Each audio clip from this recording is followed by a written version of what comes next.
Hi ನಮಸ್ತೆ. Watch Kannada serial ಚಾನಲ್‌ಗೆ ಸ್ವಾಗತ. ಲಕ್ಷ್ಮೀ ಬರಮ್ಮ ಸಂಚಿಕೆಯಲ್ಲಿ ಏನಾಗುತ್ತಂತ ನೋಡೋಣ.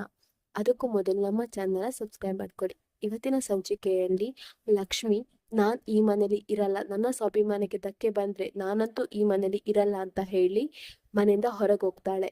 ಆಗ ಸುಪ್ರೀತಾ ಎಷ್ಟೇ ಹೇಳಿದ್ರು ಲಕ್ಷ್ಮಿ ಕೇಳ್ತಾನೆ ಇರಲ್ಲ. ಇನ್ನು ಕಾವೇರಿಗೆ ತುಂಬಾನೇ ಖುಷಿ ಆಗುತ್ತೆ. ಹಬ್ಬ, ನಾನ್ ಇಷ್ಟು ದಿನ ಪ್ರಯತ್ನ ಪಟ್ಟಿದ್ದು ಇವತ್ ನೆರವೇರ್ತು. ಒಂದೇ ಕಲ್ಲಲ್ಲಿ ಎರಡ್ ಹಕ್ಕಿ, ಈ ಮನೆ ಪೀಡೆ ತೊಲಗೋಯ್ತು ಅಂತ ಹೇಳ್ಕೊಂಡು ತುಂಬಾನೇ ಮನಸ್ಸಿನಲ್ಲಿ ಖುಷಿ ಪಡ್ಕೊಳ್ತಾ ಇರ್ತಾಳೆ.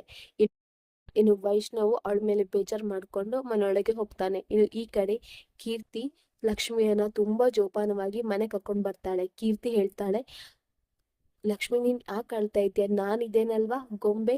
ಲಚ್ಚಿ ನೀನ್ ಅಳಬಾರ್ದು, ನಿನ್ ಜೊತೆ ನಾನಿದ್ದೇನೆ, ನೀನ್ ನಮ್ಮನೇಲೇ ಇರ್ಬೇಕು, ನೀನು ಒಟ್ಟಿಗೆ ಇರ್ಬೇಕು, ನೀನು ನಾನು ಬೆಸ್ಟ್ ಫ್ರೆಂಡ್ಸ್ ಅಲ್ವಾ ಅಂತ ಹೇಳಿ ಮನೆ ಒಳಗೆ ಅವಳನ್ನ ಆರತಿ ಮಾಡಿ ಕರ್ಕೊಳ್ತಾಳೆ. ಇನ್ನು ಅವಳನ್ನ ತುಂಬಾ ಚೆನ್ನಾಗಿ ಜೋಪಾನ ಮಾಡ್ತಾಳೆ.